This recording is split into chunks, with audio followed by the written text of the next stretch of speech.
तर संजय राऊतांनी विलिनीकरणासंदर्भात काल वक्तव्य केलेलं होतं आणि त्यावर आता विविध प्रतिक्रिया उमटतात। त्यानंतर संजय राऊत यांनी पुन्हा एकदा याच मुद्द्यावर प्रतिक्रिया दिलेली आहे। आज नेमकं संजय राऊत या संदर्भात काय म्हणालेत आपण पाहूयात। मी कोणत्याही पक्षाचं व्यक्तिशः नाव घेऊन बोलत नाही। माझं इतकंच म्हणणं आहे की सध्या जी लोकशाहीची, संविधानाची आणि एकंदरीत देशातल्या सर्व संस्थांची अवस्था पाहता गेल्या 12 वर्षातली काँग्रेस पक्ष अधिक मजबूतीनं समोर आला पाहिजे। राहुल गांधी तसे प्रयत्न करतायत, कष्ट करतायत, पण त्यांना अधिक मजबूती मिळण्यासाठी काँग्रेस पक्षातून वेळोवेळी अनेक घटक, अनेक नेते बाहेर पडले। त्यांनी पुन्हा एकत्र येऊन मूळ काँग्रेस मजबूत करावी ही भूमिका मी मांडली। आता या संदर्भात कोणत्या घटकानं काय करायचं हा त्यांचा प्रश्न आहे, पण मला असं दिसतं की त्या संदर्भात राष्ट्रीय स्तरावर आता एक डिबेट सुरू झाली आहे, चर्चा सुरू झाली आहे आणि काही हालचाली सुरू झाल्या आहेत। त्याचं स्वागत केलं पाहिजे। दुसरा विषय मी आपल्यासमोर काल एक मांडायचा राहून गेला नाही, आपण पण मांडला नाही। अयोध्येतल्या राम मंदिरात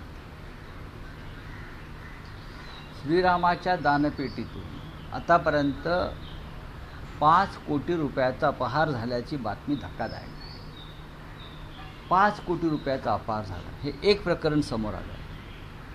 प्रत्यक्ष अयोध्येच्या मंदिरामध्ये रामाच्या दानपेटीतून, त्याला चढावा म्हणतात, तिथे दान म्हणतात, त्या दानपेटीलाच हात घालण्याचं धाडस कोणता हिंदुत्ववादी करू शकेल? तुम्ही उठसूट अतिरेक्यांपासून धोका आहे राम मंदिराला, हे अतिरेकी घुसले, ते अतिरेकी घुसले, मग हे अतिरेकी कोण आहेत? जे CCTV कॅमेरा दिसत आहेत आणि नंतर जेव्हा हे लक्षात आलं तेव्हा ते CCTV फुटेज गायब करण्यात आले। राम मंदिराची, त्या ट्रस्टची संपूर्ण व्यवस्था ही भारतीय जनता पक्ष आणि राष्ट्रीय स्वयंसेवक संघाच्या परिवाराकडे आहे। मग हे घरातले चोर आहेत का, दरोडेखोर आहेत का? याच्याविषयी अद्याप नरेंद्र मोदी, ज्यांना 12 वर्ष झाली प्रधानमंत्री पदाला आणि ज्यांनी एक मोठा सोहळा केला आणि मला वाटतं 8-10 दिवस मंदिरात बसून व्रत आणि तप केलं, त्या मंदिरामध्ये प्रभू श्रीरामाचे 5 कोटी रुपये चोरणारे कोण आहेत? ते 100% भारतीय जनता पक्षाचेच लोक आहेत। हे कळल्यापासून आम्ही अस्वस्थ आहोत। शिवसेना पक्षप्रमुख उद्धव ठाकरे अस्वस्थ आहेत। काल त्यांच्याने आमची चर्चा झाली आणि असं ठरलं आहे आमचं साधारण की बहुतेक आपल्याला रामाचं परत बोलवणं आलेलं आहे अयोध्येमध्ये।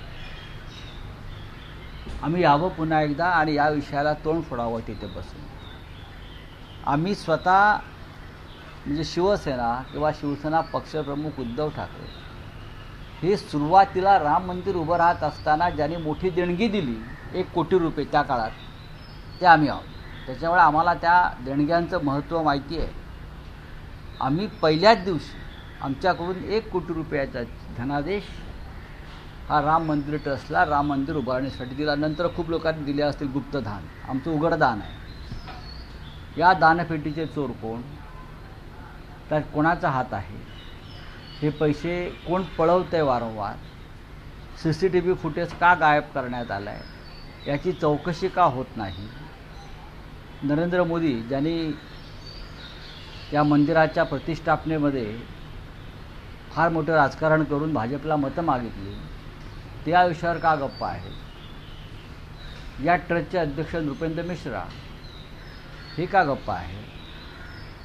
त्या भागातले भाजपचे एक नेते ब्रजभूषण सिंग यांनी काल सांगितलं आहे की त्या भागातले खासदार होते, अनेक वर्ष नेते आहेत त्या भागातले, राम जन्मभूमीच्या आंदोलनात ते होते। ते म्हणतात की माझ्याकडे पूर्ण माहिती आहे, पण ही इतकी मोठी माणसं आहेत की माझ्या जीवाला धोका निर्माण होईल, मी काय बोललो।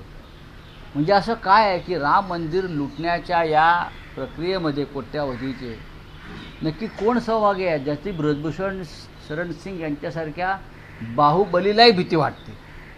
हा अत्यंत गंभीर विषय आहे आणि आम्ही लवकरच आमची जी जाण्याची योजना आहे ती जाहीर करू. उद्धव ठाकरे स्वतः नक्कीच नक्कीच आमचं काल चर्चा झाली. मी त्यांच्या कानावर ही सगळी माहिती घातली. त्यांनाही त्याविषयी माहिती होतीच आणि तेही अस्वस्थ आहेत की जर हे लोक राम मंदिरात चोऱ्या करू शकतात तर निवडणुका चोरणं, मतं चोरणं, बरं विजय चोरणं हे काहीच नाही यांच्यासाठी. यांना राम मंदिरातली दानपेटीतले 5 कोटी चोरताना जर भीती आणि लाज वाटत नसेल तर मतं चोरणं, EVMचा ताबा घेणं, अख्खी निवडणूक ताब्यात घेणं, संविधान ताब्यात घेणं याचं त्यांना काहीच वाटणार नाही. पण रावसाहेब, तुम्ही जेव्हा भूमिका मांडताना असं म्हणतात की खूप मोठी माणसं आहेत, ब्रिजभूषण शरण यांनी असं ब्रिजभूषण सांगितलेलं शरण सिंग सांगतात. आहे. तर समजा जर ह्या प्रकरणाची दखल घेतली जात नसेल तर शिवसेना उद्धव बाळासाहेब ठाकरे पक्षाच्या वतीनं या संदर्भात काही तक्रार नोंदवली जाणार आहे का, की नाही, जेणेकरून असं आहे त्याची की चौकशी सुरू? असं आहे की तक्रार कशा करता नोंदवायला पाहिजे. अनेक गोष्टी उघड झाल्या. आम्ही अयोध्येत जाऊन तक्रार दाखल करण्याचा नक्की प्रयत्न करू. अनेक गोष्टी उघड झालेल्या आहेत. पैशाची अफरातफर झाली आहे मोठ्या प्रमाणात, हे सिद्ध होत आहे. CCTV फुटेजला पैसे चोरताना दिसत आहेत दानपेटीतले आणि नंतर अचानक ते CCTV फुटेजसुद्धा जशी मतं चोरतात तसे ते फुटेजसुद्धा चोरलं गेलं राम मंदिरात. या देशावर रामाचं राज्य नसून चोरांचं राज्य आहे, इतकंच मला म्हणायचं आहे. ठीक आहे, रावसाहेब, आणखी एक विषय बोला. संपला विषय, आता मी निघतो. हा विषय संपला, पण या आधी जो विषय निघाला होता विलिनीकरणासंदर्भातला 15 ऑगस्ट पर्यंत हे होणं अपेक्षित मानलं जातं. तुम्ही म्हणतात की तुमची काही माहिती आहे 15 ऑगस्ट कदाचित डेडलाईन नाही, पण त्या कार्यकाळात हे विलिनीकरण होऊ शकतं. हे मी काहीच सांगू शकत नाही. हा माझा विषय नाही. मी माझ्याकडली माहिती आणि माझं मत तुम्हाला दिलं. इथे प्रत्येक काँग्रेसमधून बाहेर पडलेल्या प्रत्येक पक्षाला स्वतंत्र मत आणि स्वतंत्र नेता आहे. मग ते बिजू जनता दलाचे नवीन पटनायक असतील, इथे माननीय शरद पवार साहेब असतील, कुठे ते जगन असतील आंध्रमध्ये, हे सगळे काँग्रेसचे, किंवा KCR असतील, ममता बॅनर्जी असतील, हे सगळे काँग्रेसमधून बाहेर पडलेले आहेत. मी इतकंच म्हणालो, जर असं होणार असेल तर ज्येष्ठ नेते शरद पवार यांनी त्यात पुढाकार घेतला पाहिजे.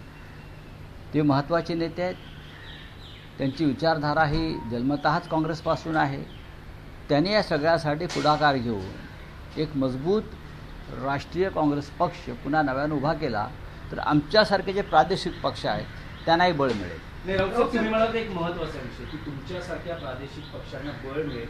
जर हा विचार राष्ट्रीय स्तरावर काँग्रेस मजबूत करण्यासाठी होत असेल तर राज्य स्तरावर शिवसेना पक्ष मजबूत करण्यासाठी हा विचार येऊ शकतो का? कारण शिवसेनेपासूनही गेल्या 25 वर्षात अनेक जण बाहेर पडलेली आहेत ज्यांचा मूळ विचार हा शिवसेनेशी सुसंगत आहे.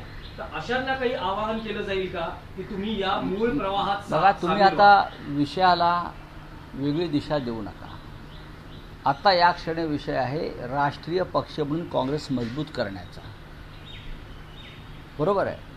आता प्रादेशिक स्तरावरती असे अनेक पक्ष आहेत. मग द्रमुक अण्णा द्रमुकचं काय करायचं? मग 2 कम्युनिस्ट पक्ष एकत्र येणार का? हे वेगळे वेगळे विषय आहेत. मग इथं शिवसेना आहे. शिवसेनेच्या बाबतीत आम्ही आधी म्हणालो की ज्यांना पश्चाताप झाला असेल, शिंदे गटाच्या लोकांना, म्हणजे अमित शहाच्या गटाला ज्यांना पश्चाताप झाला असेल त्यांना मातोश्रीचे दरवाजे उघडे आहेत. नाही रावसाहेब, तुम्ही शिंदे शिवसेनेच्या बाबतीत म्हटलं, पण तुम्ही मनसेच्या बाबतीत हे मत किंवा भूमिका मांडू शकता का? कारण राज ठाकरे की शिवसेनेतून जे बाहेर पडले शिंदे गट हा पक्ष नाही. राज ठाकरे यांचा महाराष्ट्र नवनिर्माण सेना एक स्वतंत्र पक्ष आहे. हे लक्षात घ्या. शिंदे गट किंवा काय ते अजित पवार गट पक्ष नाहीच आहे. हे अमित शहाच्या ठेवलेल्या कंपन्या आहेत.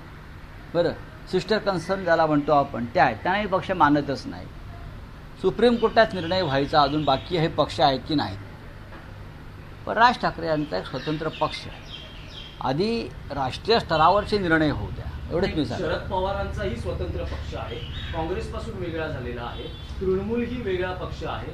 तोही काँग्रेसपासून वेगळा झालेला आहे, पण यांची विचारधारा, यांची ध्येय धोरणं ही काँग्रेसशीच आहे. संबंधात हो. आहे. तसंच मनसेहीचंही धोरण हे बाळासाहेबांचे विचार, मी मराठी आणि हिंदुत्व काँग्रेसच्या संदर्भात भूमिका मांडली आणि मी तीच मांडतोय. तुमच्या प्रश्नांना या क्षणी मी उत्तर देणार नाही. राज्याचे दोन मंत्री सुद्धा विचारलेलं आहे ही माहिती काल सगळ्या नाही, मला काहीच माहिती आहे. मी एक भूमिका आघाडीच्या दृष्टिकोनात राज्याचा विचार केला. मी एक भूमिका एक राष्ट्रीय स्तरावरची मांडतो आहे. जर आपल्याला केंद्रातल्या सध्याच्या बकासूर आणि सैतानांशी लढायचं असेल तर पांडवांच्या बाजूने जसे अनेक घटक उभे राहिले सत्याच्या लढाईसाठी, पांडवांच्या बाजूने कौरव मजबूत असताना सुद्धा अनेक जण आले, तसं आपल्याला काँग्रेसच्या बाजूनं त्यांच्या मूळ पक्षाच्या लोकांनी उभं राहिलं पाहिजे, तरच ते टिकतील, नाही तर तेही नष्ट केले जातील. राज्याचे दोन मंत्री 8 दिवस झाले मला तर मांडून आहेत. राऊत सर, राज्यातले आणखी इतर विषय प्रश्न आज संपले का? मुख्यमंत्र्यांची पत्रकार हा परिषद चांगली झाली गोष्ट आहे. त्यांनी सगळ्या भारतीय जनता पक्षाच्या सर्व मुख्यमंत्र्यांनी एकत्र येऊन देशाचे पंतप्रधान नरेंद्र मोदी यांना सांगायला पाहिजे की मोदी साहेब, आपण सुद्धा राज्यात जाऊन आपल्या कार्याची माहिती घ्या आणि एक पत्रकार परिषद घ्या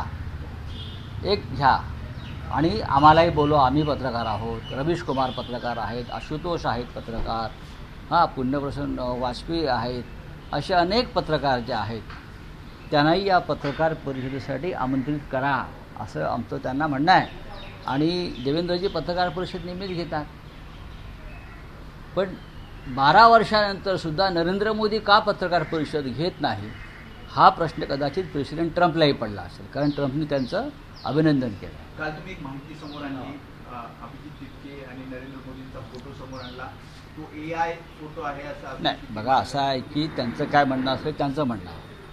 मी बोललो, माझ्याकडे माहिती होती, पण मी काही त्यांच्या आंदोलनाच्या विरुद्ध आम्ही नाही आहोत. शिवसेना पक्षप्रमुख उद्धव ठाकरे यांनी ताबडतोब त्यांच्या आंदोलनातल्या त्या चळवळीला पाठिंबा दिला की ह्या तरुणांचं म्हणणं सरकारने ऐकायलाच पाहिजे, जरी ते झुरळं असली तरी, हे आमचं म्हणणं आहे. फक्त संघ प्रवृत्तीनी त्यात घुसून हे आंदोलन हायजॅक करू नये ही आम्हाला सारखी भीती वाटते, ते होऊ नये. चला, धन्यवाद.